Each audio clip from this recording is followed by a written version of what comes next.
What is Chinatown? Well, I think if you think about it, all the people on my hall, they're all Chinese. I mean, most of them are Chinese, and most of us cook.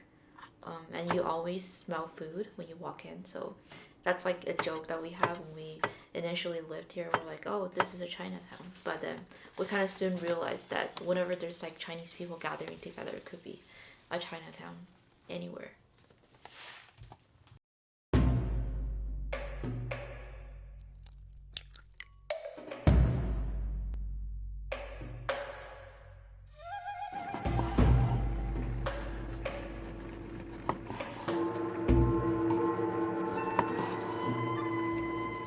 Chinatown, the origin is actually a happy coincidence. This hall, basically, we didn't plan it to be a Chinatown. Me, Cliff, and Sam and the other Sam, we were thinking about getting places to live together, and it happened to be right next to the other Chinese students group and the Chinatown. Here it is. We tell people that this is the Chinatown, but it doesn't mean that we always like celebrate Chinese things together. It just so happens that a bunch of Chinese international kids live on the hall. We chose to live together because we wanted to do a lot of cookings and a lot of just hanging out together. China's is a big place. Although like me and my friends, we all cook Chinese food. We cook different Chinese food from different regions, and sometimes to be honest, that without food, I wouldn't connect with a lot of them. 我是一个广东人，但是我身边的好朋友都是北方人，所以就是我经常会被 expose 到很多就是特别好吃的，但是又特别有趣的北方的食物，比如说就是他们很经常做的炸酱面、疙瘩汤，就我感觉用食物是一个很好的能拿来表达，就是你自己能代表你的文化的一个途径。I do think food is how people connect in Chinatown. It's really normal for you to just reach out for food, or have a conversation about food. When someone is making food, you just go to them and talk. But if we take that entire element out of our life and conversation here, I don't think things would have been that natural and feel that at home. One of my hallmate, Cliff, he loves cooking, and he cooks all kinds of random street food that you would never imagine to get in the US. And he would write his menu on the board.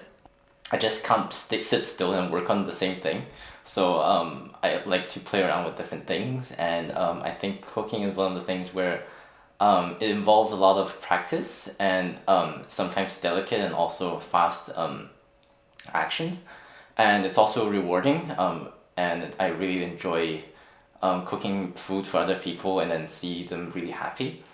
At least I think the connections, at least within our hall, is much closer, and yeah, I'll probably make it even more closer, and people will hate me because I'm making them gain weight. But I think I'll take it. The way you also eat food forms a bond, like with respect to culture, because like in a lot of like American restaurants, when you order, you just order your own thing and everybody eats their own dish. But like in Chinese, a lot of Asian culture, you like order and you share. Yeah. And I think that also forms a bond, like the way you eat food, which is interesting. Not necessarily what you're eating, but like the way that you eat it. When I graduate, this is the year that I will miss the most, because of the friends around me and this very comfy place with my very nice sink mate, with all of these friendly people on the hall. But I never really thought what's so special about this. Maybe I just like took it for granted. I think the Chinatown was one of the most important part of my senior year, being in such a special time and period, having so many friends and people that I know surrounding me, feels like a community.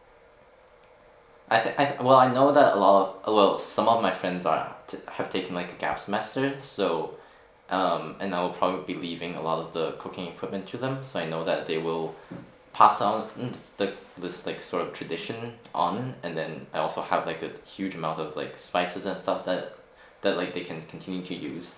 So I know that China, like the tradition will like probably be like carried on. I also plan on like posting all the recipes from before onto my website so people can like still use it. I think people will inevitably want to eat food from their hometowns. So I think there's always motivation to keep the Chinatown running.